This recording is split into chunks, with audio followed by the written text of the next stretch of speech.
with my students, with my friends, how do we start to bridge that gap where we are starting to start this line of communication while allowing people to have their beliefs but not going too far to be insulting? How do we find that line and keep pushing it so that we get this dialogue, because that's something that we obviously need as a society today?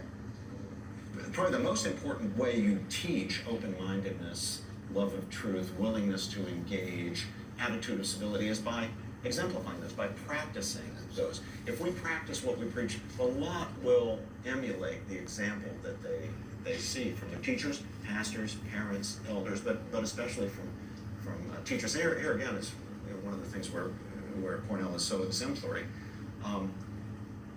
Cornell knows more about the conservative tradition of political thought than just about any conservative I know.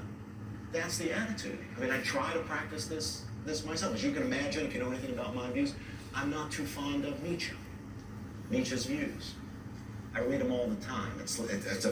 I'm like drawn to it because he's powerful and he's unsettling me and he's worrying me. And I find I can't just lay it aside and not think about it. I keep going back because what if he's right? Now, I'm not persuaded, but he makes a powerful argument. If that's our own attitude, that'll rub off on the young folks. I'm going to admit that I'm a little skeptical about the value of having a distance and dispassionate stance.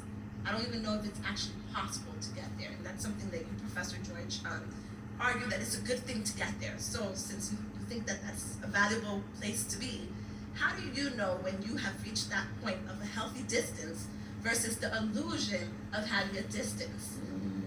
Beautiful question. Beautiful. Yeah. Thank you. And guess what the answer is, at least as far as I can tell? Yes. You never know for sure. Ah. You just don't. You honestly can't know for sure, which means it's a constant process of self-criticism, of introspection, of examining oneself and one's own attitude. The worst kind of hypocrisy is not the kind that tricks other people or attempts to trick other people. It's the kind where you try to trick yourself. You pretend to yourself that you're something that you're not, or you've achieved a state that